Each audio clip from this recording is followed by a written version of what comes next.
which is we talked about regulation of gene expression, and then we talked about operons, right?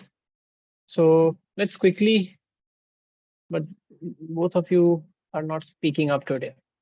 Okay, so let me quickly go over this.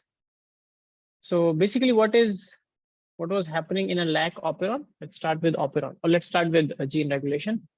So we know that gene regulation means, regulation of gene expression means that the gene gets transcribed into mRNA, and then that mRNA gets translated into a protein, which will have some function in the cell, right?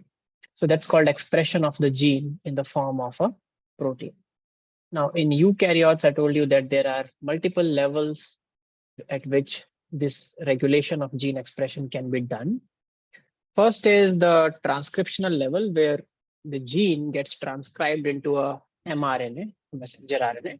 But as we know that it does not directly becomes an mRNA, it first becomes primary transcript, which is called hnRNA, heterogeneous nuclear RNA.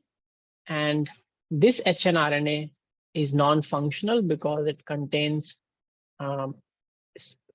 gene in a split gene arrangement, which simply means that a stretch of sequence will be exon, which is not, which is required and is a part of the gene. Then there will be an intron, which is not required in the final mRNA, and then exon and so on. So it's called split gene. Exon, introns, exons, and introns are present in an alternate manner. So at this transcriptional level, it needs to get processed, which is the second level of gene regulation, post-transcriptional processing, which includes splicing majorly. And then third is transportation. So at the level of transportation, where that mRNA, which is now functional, processed, it needs to go out of the nucleus, right? So you can regulate the expression there also. Okay, you can not allow to go it out of the nucleus, and in that case, the gene expression won't be there. So transportation of mRNA into the cytoplasm. And the last is the translational level, where the binding of the ribosome to the mRNA takes place, and then initiation of translation takes place by the initiator tRNA. So at all these four levels, we can regulate gene expression in eukaryotes. But in prokaryotes, this is not all these levels. Most of these levels don't exist, and the only way, step at which you can regulate gene expression is, what is the step? You can only regulate or control gene expression at the initiation of transcription, right? So this is what we discussed. Then we came to operon, and we discussed about operon. This is the diagram from your NCERT that I'm going to quickly talk about. So there are two cases here, case 1 and case 2, or as it is mentioned here, in the absence or in the presence. So you understood operon now clearly. We have Iram joining in. Good evening, Iram. How are you? Good evening, sir. Great. How are you? I'm doing good. Okay, so Mariam and Aisha both have some issues with their microphones, so it's good that someone is speaking. Okay, so Iram, since you're here, would you like to quickly tell us what's happening here? This is a diagram from your NCERT based on what we studied last time. What is this diagram showing? It says the lac operon, but what does it mean? Can you just quickly go over it? Case 1 and case 2. This is 1 and this is 2.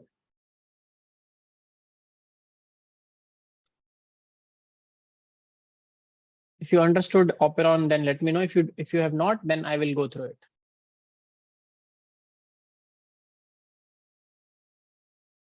Are you there, Iram? Yes, sir. Just Yep. Yes. No worries.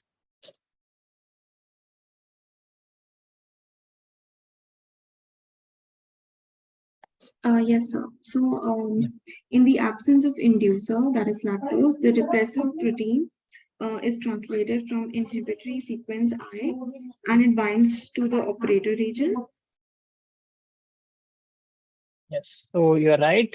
The inducer can be lactose, or it can also be allolactose, which is just another form of lactose. Yes, continue. So in the absence, when it is not there, see this gene, which is called gene I, sorry, Iram, to interrupt you. This is called constitutively expressed. Constitutively expressed means it is always expressed in a bacterial cell. Like in the E. coli, which has this operon, the gene I is constantly making mRNA and is constantly making the repressor. And I told you in the last class that under normal conditions, when glucose is available and you don't need lactose, this repressor stays binded to the operator region, and hence it also shields in a way the promoter region, right? And the polymerase cannot come and sit at promoter and cannot go further and start transcribing the gene. So this whole operon is shut down in a normal condition. So it's always shut off mechanism. And then it has to shut on under special conditions where the inducer is present. Yes, Iram, go ahead.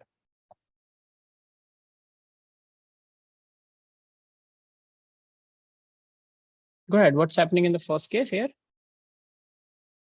First case, I think I told you. Tell me what happens in the second case then. Yes, in the second case, the mRNA will be formed and the lactose joins to the mRNA, which will prevent it from reaching the operator, and it will further continue No, to the produce mRNA, the mRNA never reaches the operator. The repressor mRNA is formed and then it becomes the repressor protein. So this is the protein. And then the inducer, which is lactose, binds to this protein and inactivates it. Is it clear? Yes.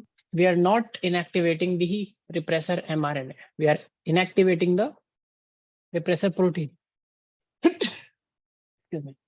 Yes, continue.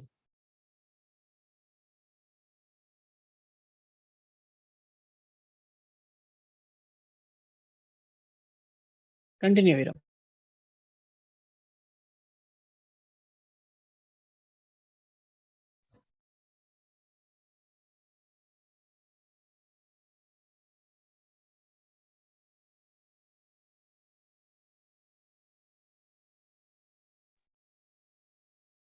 Are you there, Iram? Yes, sir. Yes, sir. Yeah. Yeah, so the inducer will prevent it from reaching to the operator, and further, the RNA polymerase is transcribed. RNA polymerase sits at the promoter and the gene is transcribed. RNA polymerase is the enzyme. It cannot get like it is not transcribed in the process. It transcribes the gene, right? This is gene 1, 2, and 3. And I told you that Z is for beta galactosidase, Y is for permease, and A is for transacetylase. And the function is that beta galactosidase metabolizes lactose. So lactose, apart from being a inactivating agent for this repressor protein, lactose is also a substrate for beta galactosidase. So you can write down lactose or allolactose is a substrate. What is a substrate? In chemistry, you know it. Increases the rate of reaction. Sorry? What is a substrate?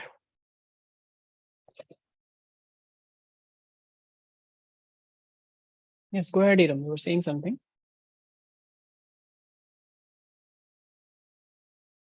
Substrate provides. It will increase the rate of reaction. It can increase the rate of reaction by providing a platform on which these molecules can bind to each other and can form bonds, right? They were doing it like in water, but another protein or anything that can provide a substrate for this reaction to happen can increase the rate of reaction. You are correct. So lactose is a substrate for beta-galactosidase because this enzyme acts on lactose and helps in the metabolism of lactose further. So this type of operon, which is lac operon, is an example of a negative feedback operon. So you can negative regulation operon or negative feedback. So you can write down a regulation by lac operon is known as negative regulation because the inducer inactivates a molecule, which is the repressor, to make the operon functional. Okay, so it's a negative regulation. And in the absence of inducer, the operon remains shut or silenced all the time. So again, now we understood that because it's a substrate, lactose is a substrate and beta-galactosidase is an enzyme, we also call it regulation of enzyme synthesis by its substrate. So ultimately what's happening, this Z is getting transcribed and the product of Z is the mRNA that gives rise to beta-galactosidase. So if the substrate is present in high amounts, more transcription will happen and more enzyme will be produced. And this enzyme actually works on lactose only. So it is regulation of enzyme synthesis, which is beta-galactosidase, by its substrate only. Okay. Is it clear, everyone?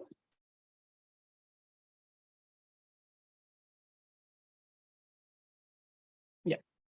And in the last class, I gave you a question. I think I dictated the question to all to you people. That see, lactose needs to come inside the cell, right? To act as a repressor. Sorry, to act as an inactivating agent to the repressor molecule. But for lactose to come in, permease plays a role. So permease needs to be transcribed and translated, and the permease protein, like the enzyme permease, has to be there because the word permease, it's like it permits or it allows lactose to come in. It makes the membrane permeable for lactose. That's why it's called permease. So lactose permease enzyme has to be present. But this enzyme will be present only if lactose is inside and it inactivates the repressor. So how will lactose come inside?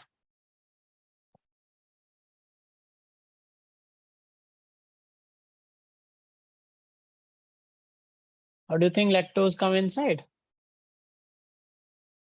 So lactose is transported into the cell through the action of permease. Write down. Beta-galactosidase, you know, it acts on lactose, helps in lactose metabolism. But for lactose to come inside the cell, we need permease. So what is the only way it can happen? How many molecules do you need to inactivate repressor protein?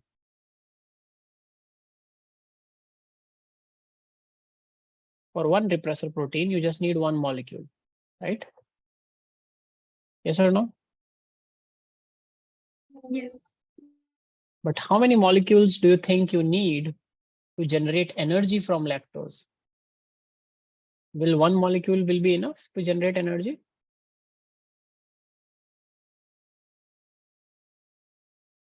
No, right? When you start breaking down lactose, just like glucose, you need a lots and lots and millions of glucose, and then you make energy, right? Every glucose will give you 2 ATPs. So when lactose has to act as a inactivating agent for the repressor protein, it doesn't have to be present inside the cell in a very large amount. It just have to be present in a very small quantity just to initiate the operon. Once the operon is initiated, then you will transcribe and produce a lot of permease, and all that permease will allow lots of lactose to come inside. So at every given time, all the time, there is a low, very low level of lac operon expression always present in the cell. Even if the cell has a few molecules of lactose inside, which might just have been remnant, okay? So lactose must have entered, or you utilized it, then then the bacteria again switched back to glucose. But some very, very low amount of lactose, even if it's there in the cell, bacterial cell, which bacteria keeps, it keeps the lac operon functional at a very minimal rate. And that creates very, very less expression of permease all the time present in the cell. Okay. And when it is there, lactose can enter the cell to again keep this going. You understand? So it's like a leaky expression, or when you don't need it to be working, it's still very, very less amount of expression still there. So write down a very low level. Yes. So permease is formed way after the lactose enters, right? Permease is formed when lactose enters. What do you mean by way after when lactose enters? Permease, to make permease, you need lactose to inactivate the repressor. That's all. So even if there is less the gene amount for of permease is after the Z gene forming, after the beta characteristic gene forming, right? So right. So, but that's what the point is. It's an operon. It does not know when it is transcribing. It doesn't know that Z is one gene and Y is one gene and A is another gene. It just know that I have to sit here. The polymerase has to sit here because it's the promoter region. That's where polymerase bind. And since there is no roadblock, nothing is binding on operator, so the road is smooth. There is no hurdle, because otherwise repressor would have been here. So polymerase cannot sit. But now polymerase can sit. Once it sits, it will just go through this whole length zip. It doesn't know that. So Z, Y, A are not acting as different genes here. They're just acting as one single cassette. In fact, what NCERT has tried to show you is a lac mRNA. So lac mRNA, when it is synthesized, see that they are not three. It's just one single mRNA, long mRNA synthesized. Then it's broken down depending on how many genes are there. So Z, Y, and A form different proteins. Okay. So don't think that Y is at a disadvantage because Z is in front of it or A is the last one. It all acts as one unit. So if a very minimal amount of lactose is inside, it will repress. Even if it represses just a few molecules of the repressor protein, it inactivates few molecules of repressor protein, there are chances of a very minimal expression happening inside the cell, right? You have not switched on. You have not switched on. It's like, think of operon as a dam. Okay. So when the gates of the dams are closed, it's not like not a single drop of water will go on the other side. Do you understand what I'm saying? Yeah. If you have to, on purpose, you have to make the water go, you have to open all the gates of the dam. But when it's not open, like for the purpose, still some water can still go on the other side, right? But that will not create a dam effect. So here, few lactose coming because of a constitutive expression of permease will not switch the bacteria from glucose to lactose metabolism. It will only happen when glucose is not present around and lactose is present around in abundance. Okay, so the need to switch has to come from the physiological needs of the bacteria. Is it clear? So less amount of lactose will not hinder the production of glucose. Not production, metabolism. Bacteria does not produces glucose. Bacteria needs glucose. Yeah. Right? If it could produce glucose, it would have been happiest organism. Right? So only primary producers produce glucose, which are plants, right? And algae. Right? Some bacteria also can, but we're not talking about those here. Yes, I'm not talking about autotrophs and other photosynthetic bacteria. Okay. So it will not affect. So some amount, if it enters, it will just keep this lac operon constitutively active at a very, very low level. And we still call it a shutdown stage, like it's switched off. Okay. Do you understand? Yes. Okay. So write down a very low level of lac operon expression. A very low level of lac operon expression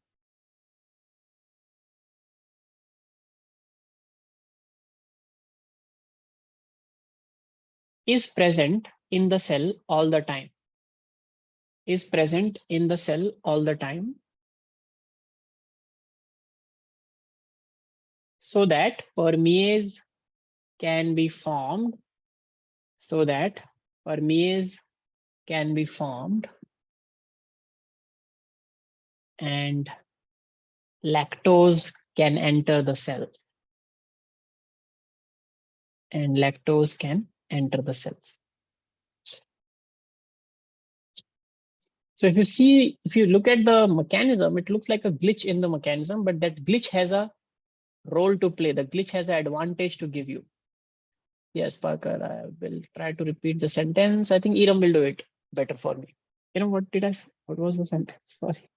Yes. A very low level of lac operon. Very low level of lac operon expression is present in the cell all the time, so that permease and lactose can enter the cell. No, so that permease can be formed. So that permease can be formed and lactose can enter the cell. So permease has to be formed by the cell. Okay, and then lactose has to enter. So think of it like this. It's a door. The door can only be opened from inside. The keyhole is only accessible from inside. But then someone has to come inside and put the key inside the keyhole, right? So it's like that. So this was the problem in biology. Then a glitch solved it. So if this is not a very, very rigid shut off and shut on, sorry, switch off and switch on, then in that case, there could be a minimal leaky expression of lac operon that can keep some lactose coming inside the cell, very, very less amount, which will not switch the cell's metabolism from glucose to lactose, but will keep the operon in control. And when you need it, you can just increase by making more permease and just, okay. See, because transcription is not under the control of lactose. Lactose just have to inactivate repressor so that it doesn't go and bind on operator. After that, making the polymerase sit here and transcribe this whole cassette, how many number of times, that is under cell's control, right? If the cell needs it to be done 10,000 times, it can make it done 10,000 times because repressor is not there. But normally it just does it once, twice to keep a minimal permease and so that few lactose keeps coming in. Do you understand, everyone? So, but glucose can, high amount of glucose can suppress the less amount of lactose, right? High amount of glucose can suppress less. Suppress. Yeah, right. When you say suppress, I think you're talking about diffusion, right? It won't allow. Yes. Yeah. So that's where this enzyme permease is there. Permease is an enzyme that makes that reaction happen. What do enzymes do? Enzymes make any reaction happen where they should not have happened, right? It needs more lactose levels to just diffuse inside. You are correct. But that's what we are doing. We are not just making lactose diffuse inside. Lactose will not diffuse inside. For that matter, even glucose does not diffuse inside the cells, right? They have proper ways to come inside. Insulin signaling is very, very important in our cells so that glucose can go inside the cell. If glucose could just go inside the cell on the basis of its concentration, no one would ever suffer from diabetes, right? Because insulin is very important and it tells the cells that see glucose is waiting outside, take it in. If it doesn't work, does not matter what is the amount of glucose in the blood, it will not be taken by the cells. Do you understand, Maria? Is that clear? So here lactose Yes. also, yeah. So what you are saying is correct, that when there is lots and lots of glucose present in the environment, the cell will not need lactose. So lactose will not come inside because the expression of permease will never pump up. But when glucose goes down and lactose starts accumulating around, now you need to pump up the production of permease so that lots and lots of permease can bring in lots and lots of lactose. Make sense, you know? Otherwise, just keep making 1 to 10 permease and keep bringing 1, 2, or 10 lactose inside and use them to inactivate the repressors. That's all. Don't use it for metabolism. Yes. Yeah. Yeah. So that's it. So this is what you have to understand, and it's a negative regulation, lac operon. There are positive regulation operons as well, like trip operon is there, but positive regulating operons have a slightly different mechanism. They are a little more complex, so they are not in your syllabus, I believe. But do check with NCERT. If it's in your syllabus, then I'll teach you in the next class. But I don't think is positive regulation operons in your syllabus? No, only lack of memory. Okay, perfect. That makes your life easier. But remember that just like here, the inducer is inactivating a repressor, and in the absence of inducer, the operon is shut down. There are also inducers that activate something. So here it's inactivating a repressor. There it activates something that activates the transcription. So that's called a positive regulation. Anyways, so this is done. Anyone has any doubts? Anything you want to ask about? Uh-oh. Sorry, what happened? Yes. You all can see the screen? Yes. Okay, any doubts? Anything you want to ask? I have something in the chat. Yes, Mariam, do you have a doubt? Was that yes for the doubt or for the screen?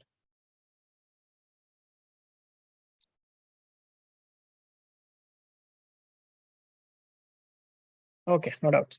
Cool. So till now, whatever you have studied in this unit, we started with, I'll just give a quick 2-minute recap. So now we know about DNA, right? We started with Mendel somewhere where there was people who tried to figure out how does inheritance work, how are characteristics passed on. Mendel did a very, very seminal work in the field, became father of genetics, and told us that, okay, there are factors which we now call genes that are inherited. And that's how, you know, one character passes through generations. All good so far. Then came people who started asking, okay, what is this molecule actually? What is the molecular basis of inheritance? And then they started hunting for the molecule which is responsible for this transmission to the next generation, transmission of information to the next generation. There were many candidates, but then it was figured out and unequivocally, the proof was given by Hershey and Chase that it's deoxyribonucleic acid, which acts as a genetic material.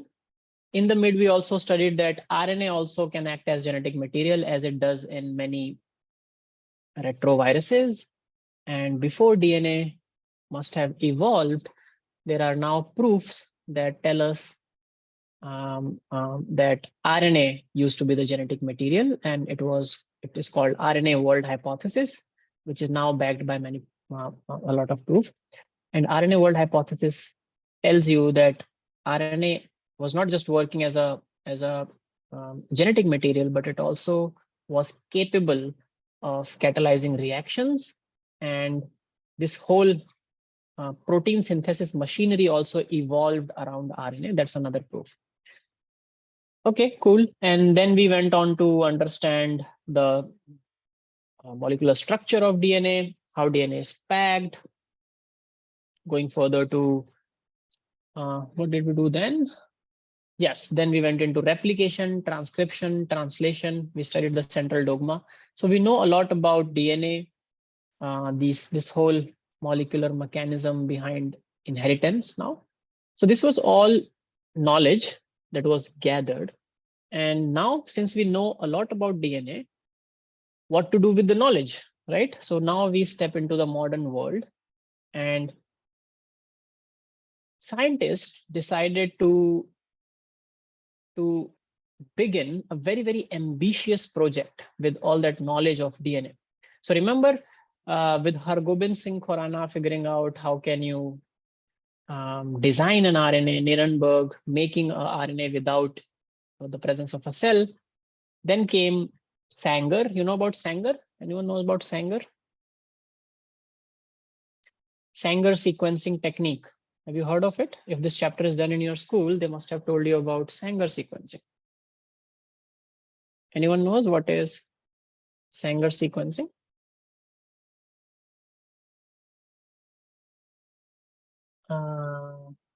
No.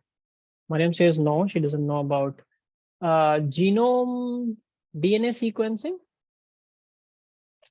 Anything you know about DNA sequencing, people?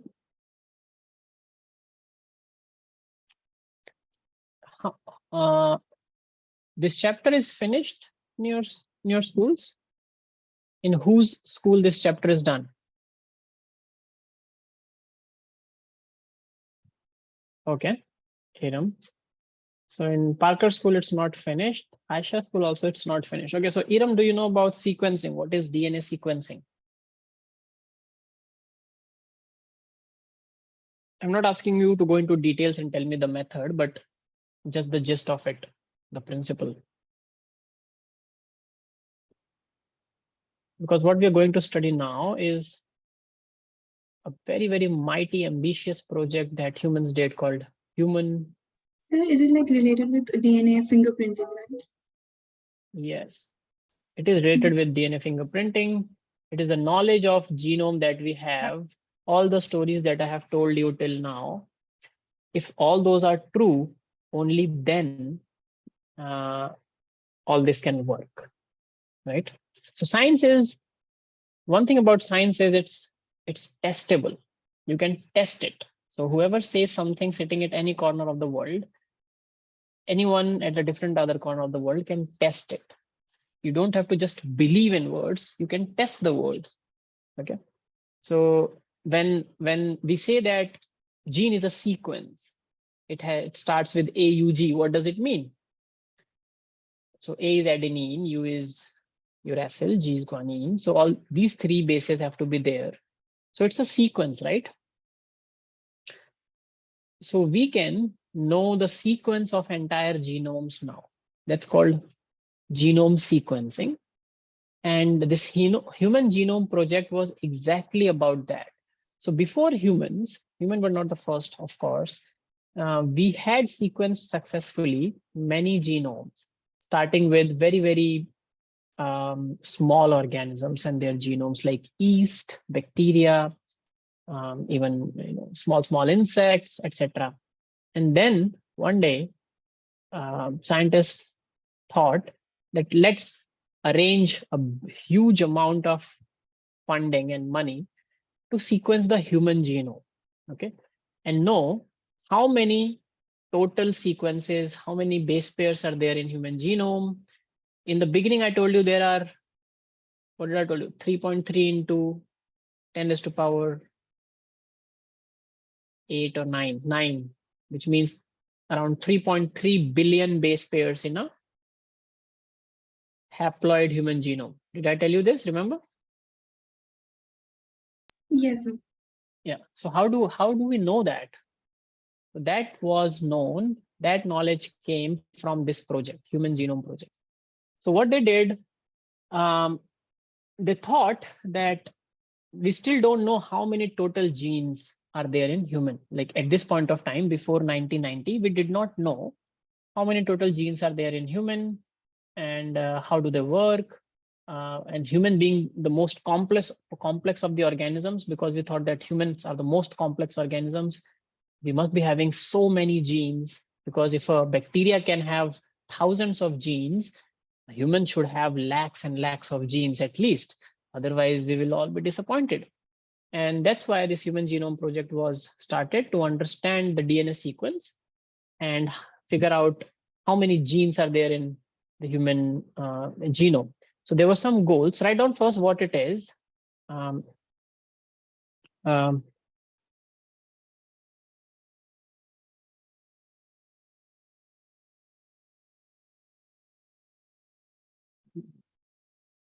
Human Genome Project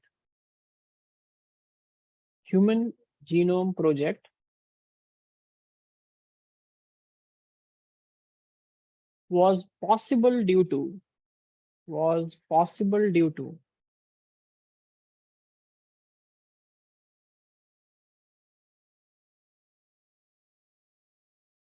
genetic engineering techniques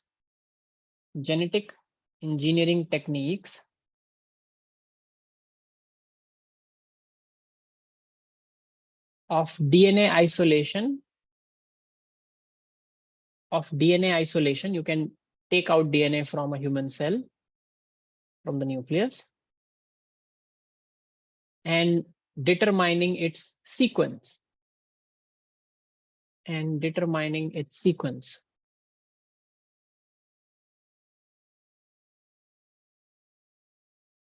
It was a ambitious mega project. It is one of the projects that's called mega project in the history of humankind. The other mega projects being moon landing as one of the mega projects in space research. So it was an ambitious mega project to sequence the whole genome of human.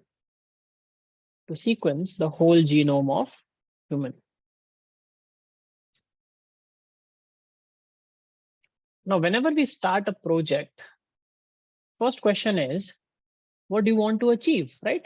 If you say that, okay, I want to start a company, or I want to start a startup, or I want to begin this project, the first question that anyone will ask you is this, right? That what do you want to achieve with this, right? So you have to tell that, okay, with this project, I want to do this. If it's a engineering project, I want to construct something very complicated that will serve the purpose better, right? So here also in Human Genome Project, the question which was asked, and remember, science is done like as we entered into the modern world, countries set up governments, and there was a whole setup of republics, people voting and paying taxes. So science of any country is done by the taxpayers' money, right? In every country. So it's not like of very, very early medieval periods where someone who's rich or who's influential and has money can do science in a closed laboratory in the basement of his or her mansion. No, nowadays science is owned by the public.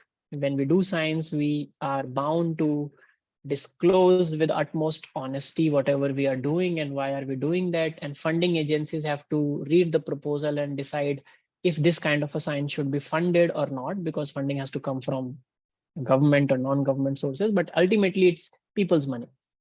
So you have to tell them what are the goals. And this is also a question that comes. So what were the goals of HGP, Human Genome Project? First, very straightforward goal was to identify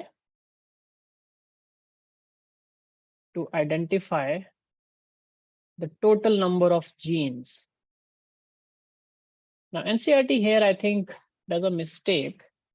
That's called mistake of having the knowledge when you're writing the book.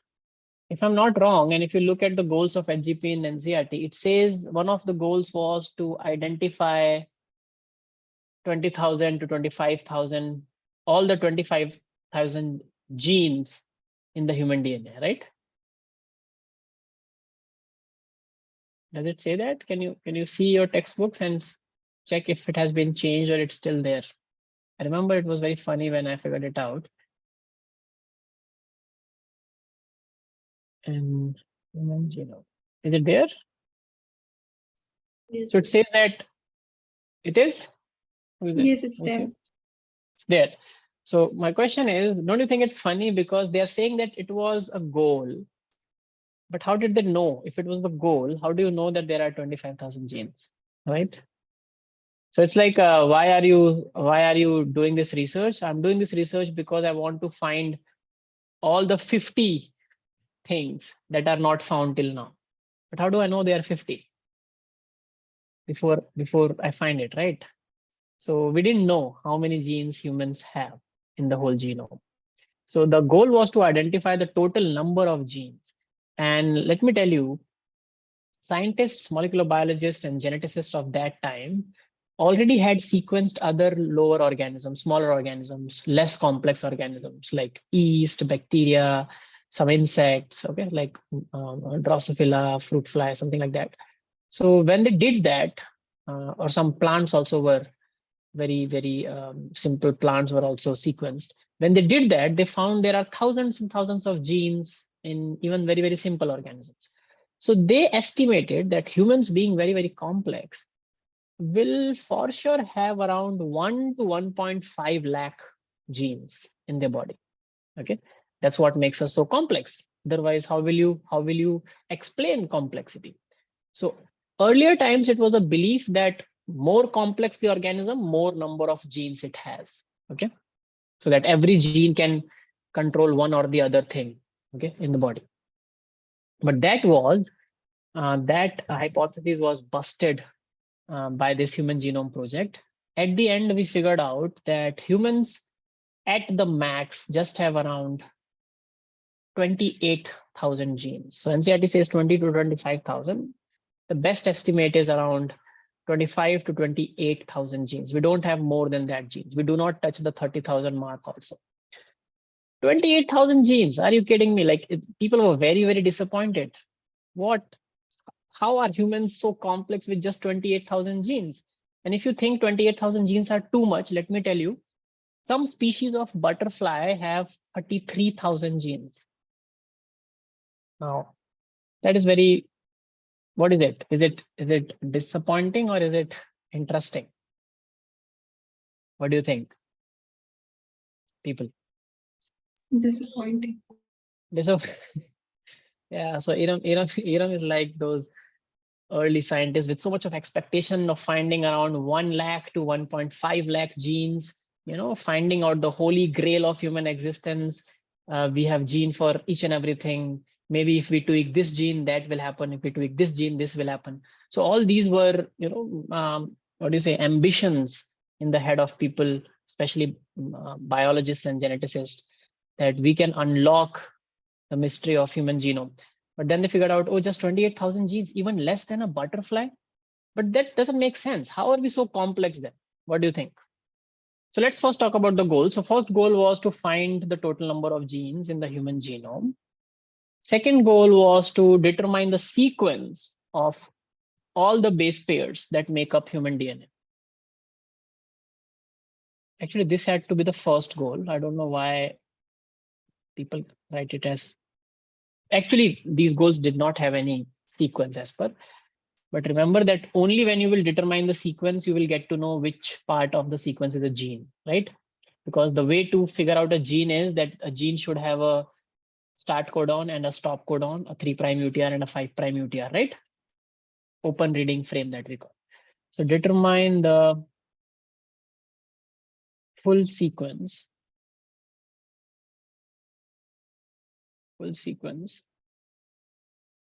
of the human DNA. And when I say human DNA, it includes all the 23 chromosomes. So we did not sequence 46 chromosomes, and you can understand why, because chromosomes are copies, right? They just carry slightly varied form of the same gene. So the idea here was to know the total number of genes. If it has a slightly different copy, it will be called an allele, right? So, but it's still the same gene. So only 23 chromosomes from one human sample were sequenced. So this turned out to be somewhere around 3.3 billion base pairs, okay, in a haploid genome. Sorry, I lost electricity. It will come back, and the total number of genes were somewhere around, I don't know what should you follow, but 25 to 28,000. Okay, not more than this. NCERT says 20 to 25, if I'm not wrong. It needs to be updated, but I don't know. Okay, cool. Then the third goal was what? 20 to 25. Sorry? There are 20 to 25 in NCERT.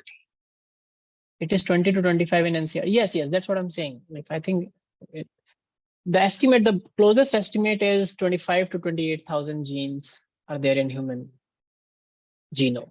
Okay. Again, counting each and every gene is a daunting task.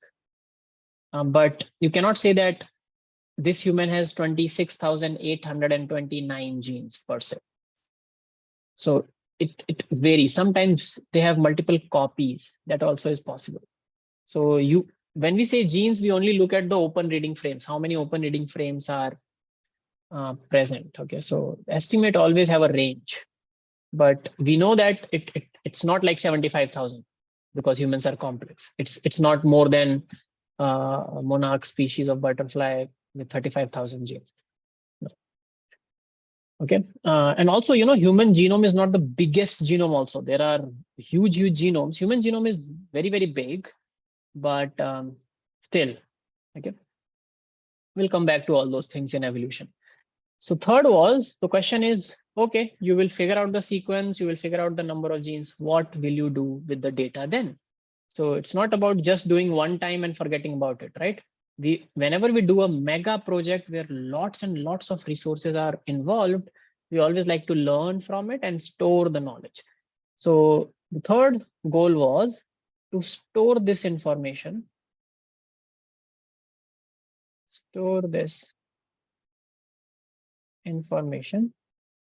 in digital databases,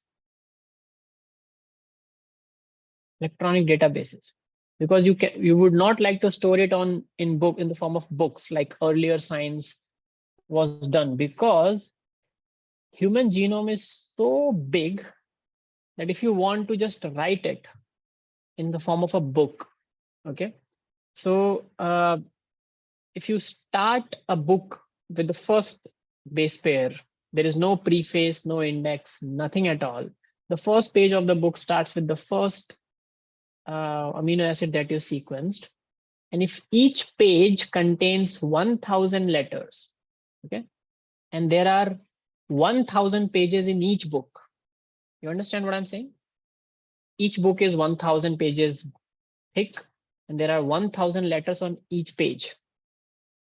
Okay. Still, you will need, if you do the mathematics, you will need 3,300 books to store the information of 3.3 billion base pairs that human genome contains. So that's not a good idea.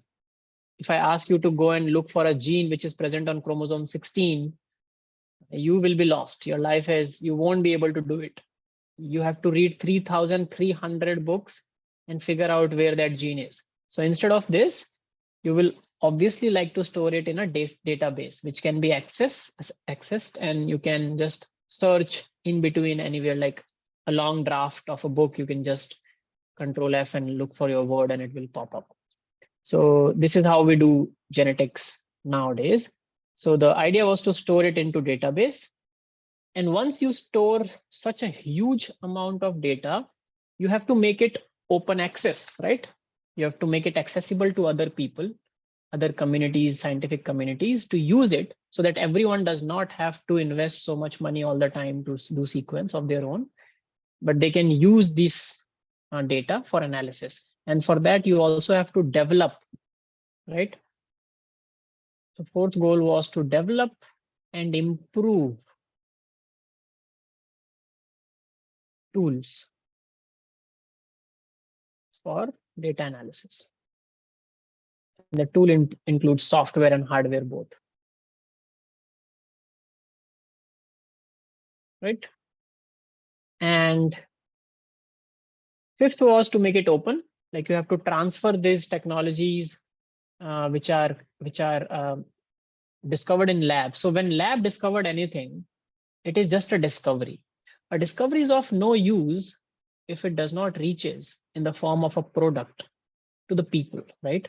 So someone who first discovered an antipyretic drug, paracetamol, that we all take when we have fever, it's a very, very effective drug. Everyone gets benefited by it. But a lab, when discovered it, if it would have just kept it as a discovery secret in the lab, would it be of any use to discover such a molecule? No, right? Insulin, when it was discovered, you have to give that information or that science to, or that technology to other sectors like industries. So what industries do is they take the fundamental science knowledge, they make it, they synthesize it on a very large scale as a product, and then make it accessible and available to the masses. So that's how it works for the humankind. So when we will improve and develop these tools of data analysis, we have to transfer technology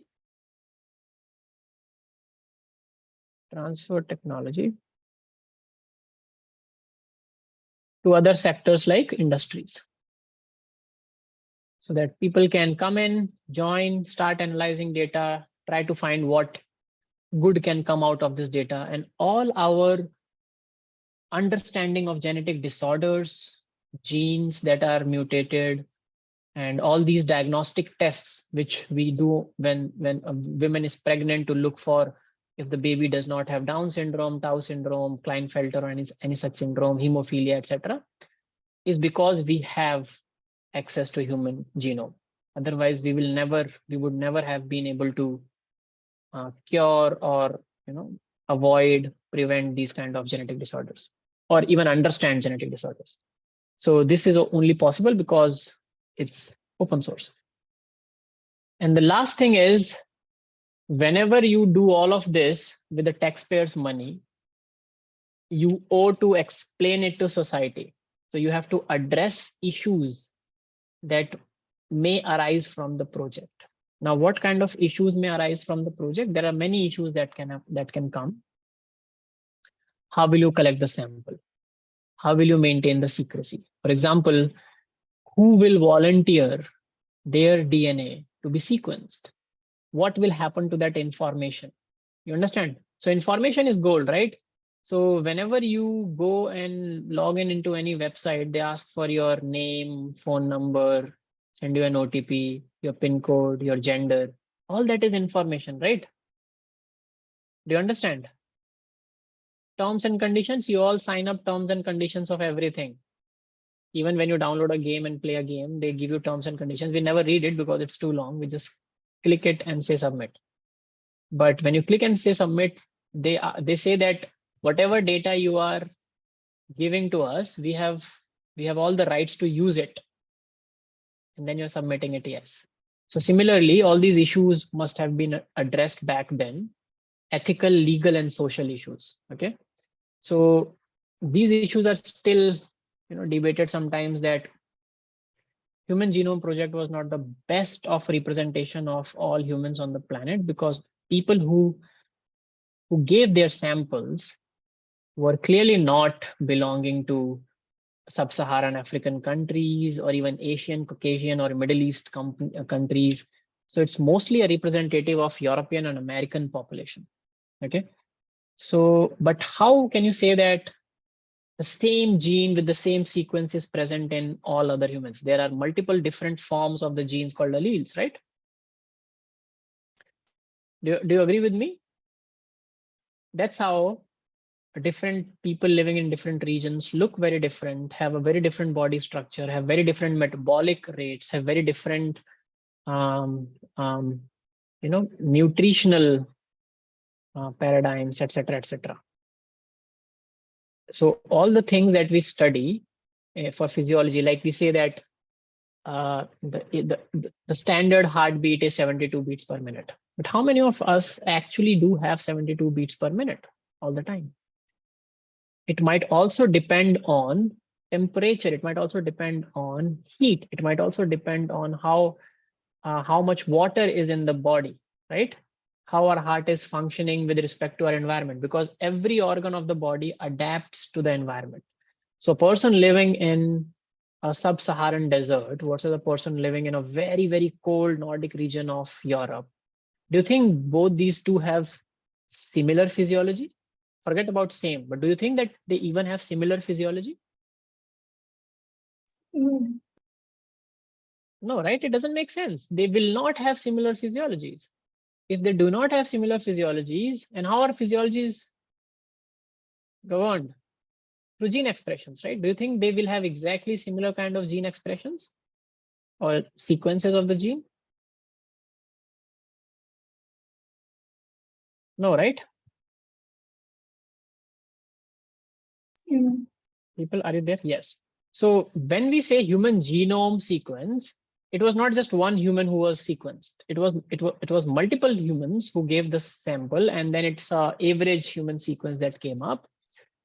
But still, it was not well represented. So now countries are starting on a country level or region level. People are starting again multiple human genome projects. Like India has started a human genome project where they are planning to sequence genome of 10,000 individuals from the Indian region, different parts of India. That will give us a insight of how our genome is and how our gene sequences have shaped with respect to the conditions that we have around us. Okay, so that is very important. That will also give us an insight of genetic disorders that are more prevalent in India but not prevalent in other countries because of environment, food, climate, etc., etc. Right? Because it does matter. Okay. So sixth was to address ethical, legal, and social issues arising from the project. So these were all the goals, 6 goals to be specific of the Human Genome Project. Is it clear to everyone?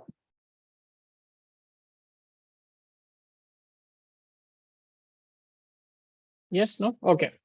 Now let's quickly write down some facts. So this part in the beginning is a little factual. First thing is why it's called a mega project, because this project on paper was for a 13-year long project. So it was funded for 13 years on paper. So this is on paper duration, but let me tell you, it started in 1990, 1990, write down.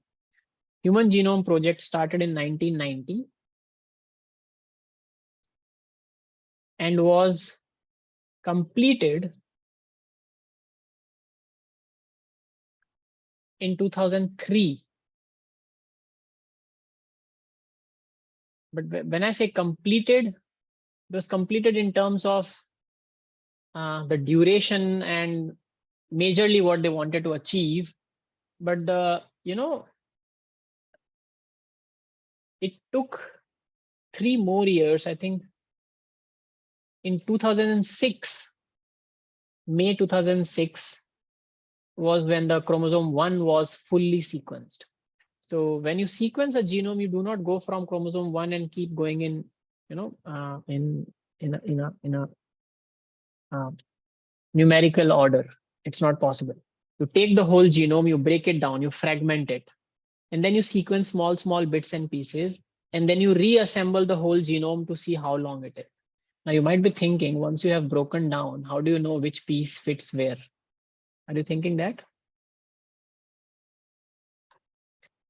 If you're thinking that, you're correct, and that's the whole that's the whole genome sequencing technique is all about. We will talk about it later, but just know that it's doable, and they did it. And on paper, the project was completed in 2003, but May 2006 is where chromosome 1 was fully sequenced. And even as late as 2011-12, we were finalizing some fine sequences of some regions of chromosomes of human genome. So you can just understand how tedious, long, and mighty project it was. But all you have to know is it was a 13-year long project, and it was funded by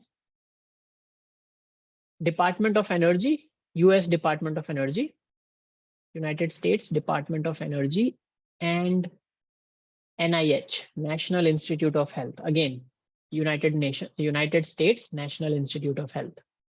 So US NIH and US Department of Energy, DE. Okay. So you should know all the stakeholders, started by United States, Department of Energy and NIH, but then it was joined by United Kingdom also, Great Britain. And there was this Wellcome Trust Wellcome Trust still funds a lot of science, even in India. So Wellcome Trust from UK joined in and became a major partner. And then countries started coming in because this, in the beginning, no one thought that this might be a success, but then when they saw that, okay, it's working out, then companies like Japan, Germany, France, and China, these four were the major partners who started joining. And when I say join, bring in money, right? But why do you think, even to go to moon, US could do it all alone? And to do this, they needed China, Germany, France, Japan, UK. So what is that? What was the cost? The cost was a whooping $9 billion. So $9 billion were actually sanctioned to this project. They thought that it will cost $9 billion. And by this cost, if you go by $9 billion, each base pair costs around $3, which is a huge money. But actually they finished it way within the budget. I think they didn't use all the $9 billion. They finished it very soon, but still this much of money was allocated for this project. So it was very important at that time for countries to find human genome. And you can just understand it by this thing. Okay, cool.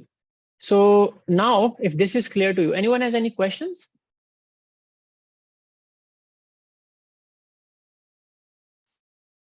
Any questions, people, about Human Genome Project?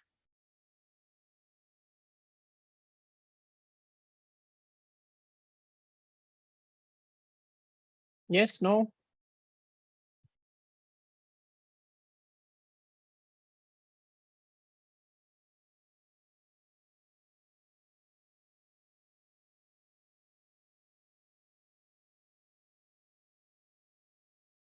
Okay, some people are writing in the chat. No questions. Okay. What about you?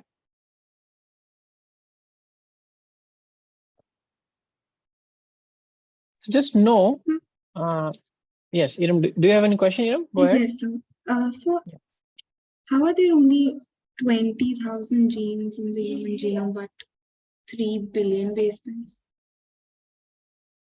Yeah, because one gene can have millions of base pair. Base pair is like A, U, G, A, T, sorry. I'm using U, you should not use T. So these are all bases. A, C, U. Now it will pair with something. So A will pair with U will pair with A, G will pair with C. Similarly, U, G, A, U, U. So this is one base pair. But this is one codon, AUG. So 3 base pairs makes one codon. Similarly, this is just the start codon. It will code for one amino acid. So you need to have multiple millions of codons to code for one protein, one gene. You understand? So 3.3 billion base pairs only had 25 to 28,000 genes. But you asked a very good question.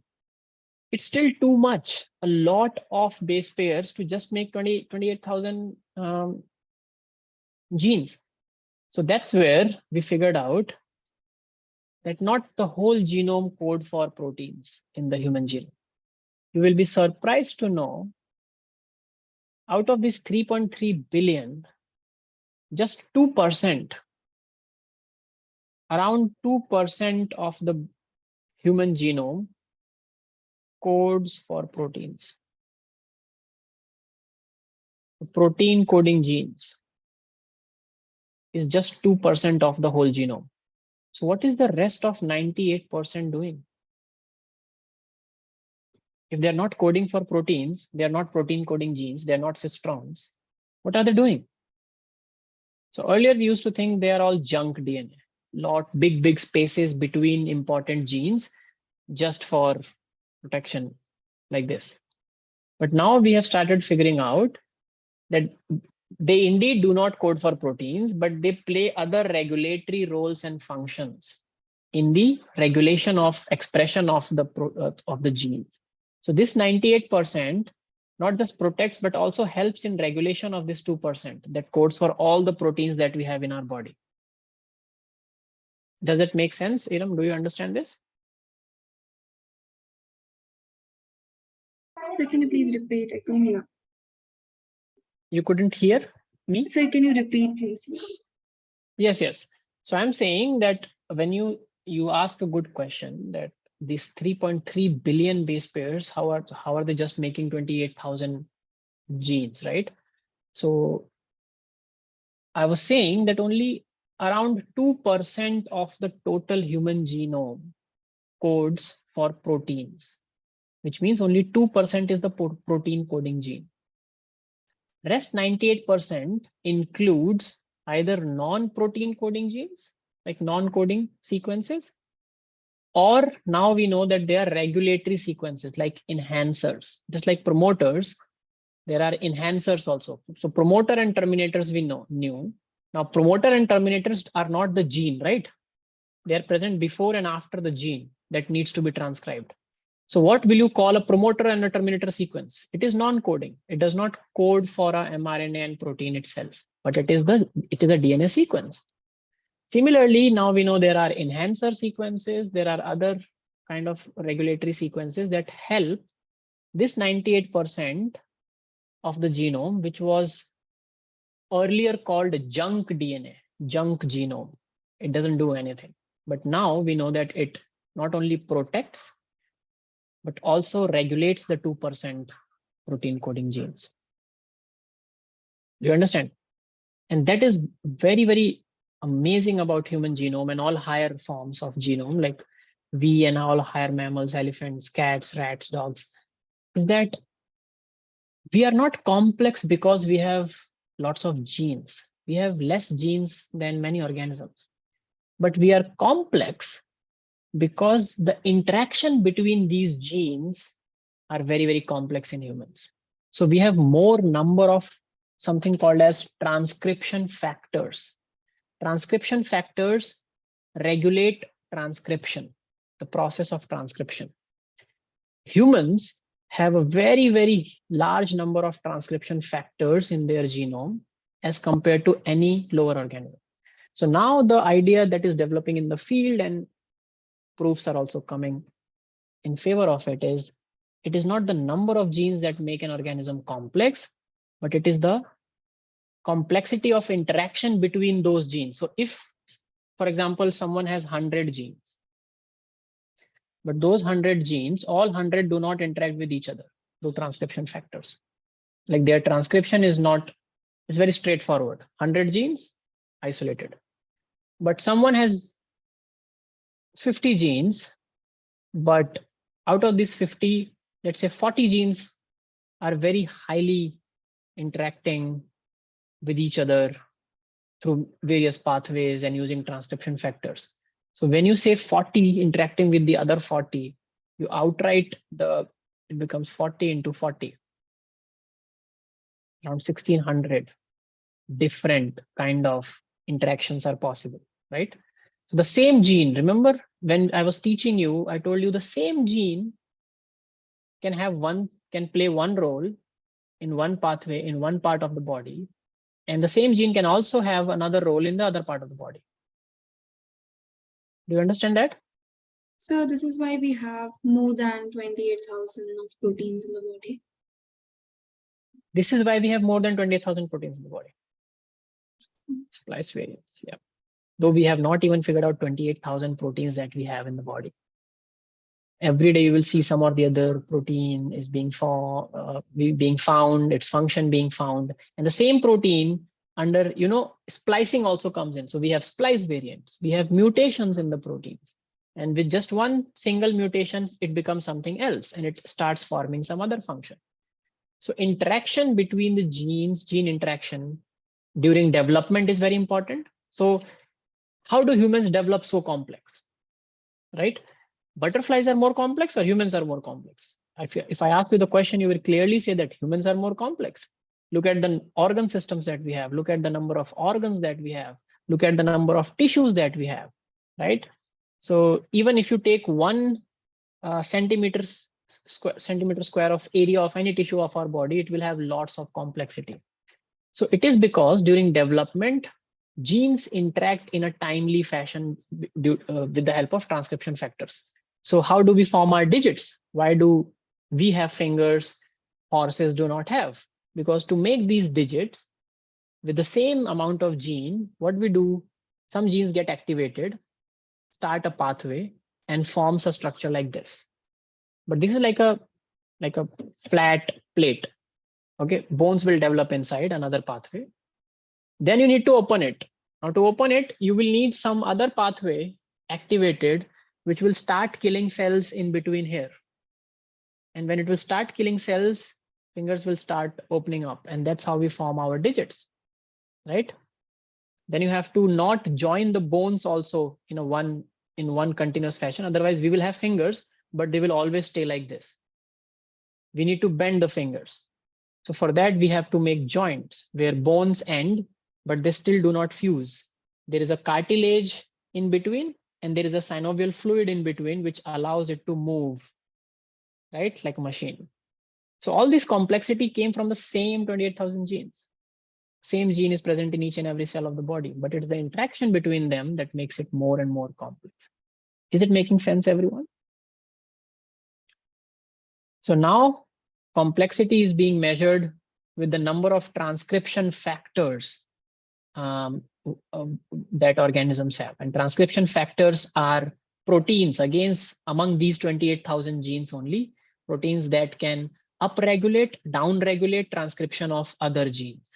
So when I want to upregulate a pathway that starts killing cells during development, I will be able to make fingers, I will be able to make a lip opening, I will be able to make nose openings, I will be able to make eyelid openings. So when babies form eyes, their eyes cannot open. So these two eyelids are stitched to each other during development. An eye forms inside. It is a part of brain only, okay? Like an extension of brain, not a part of brain. So eye is formed, but now you need to open it so that you can see the world. So this slit is created later on, just like the lip slit, the nose slit, the ears, and so on. Is it clear, everyone? I think it's very interesting also. And development is very interesting. Yeah. Okay. So where were we? Yes. So that was the goal of Human Genome Project. And I was just telling you how we are complex, still having less number of genes. Now, can you all come back to page number, I've noted it down, 119 of your textbooks quickly, please. 119.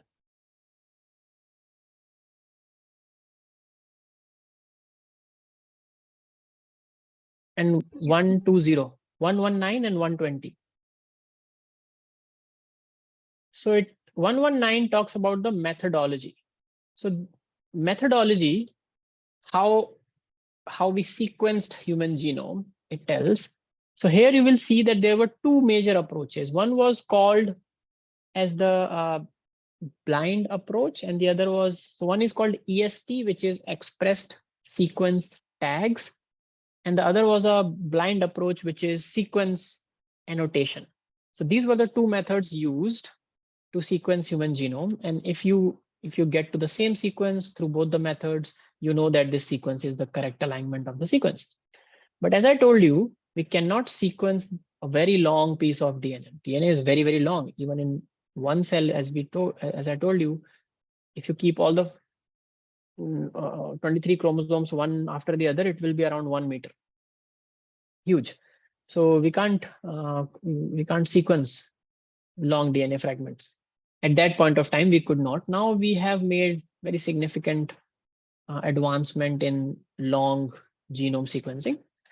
But at that time, we had to break down, fragment all this genome into small DNA sequences. And then we use a method developed by Frederick Sanger. It's called Sanger sequencing. Okay. And this page talks about Sanger sequencing briefly. So I want you to read page 119 to understand methodology, and page 120 first.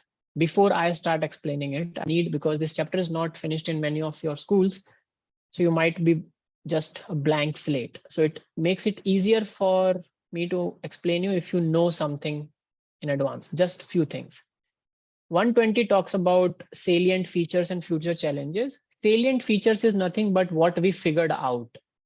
So these goals were goals where we did not have any answers. These were just questions.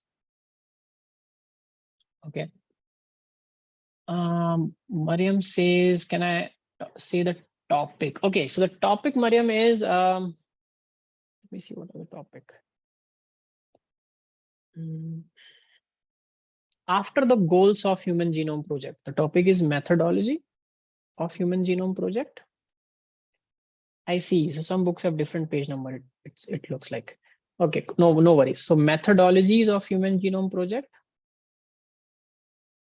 salient features, what came out of the project is salient features, and third is future applications and challenges. Okay. So I want all of you to read these three things about human genome.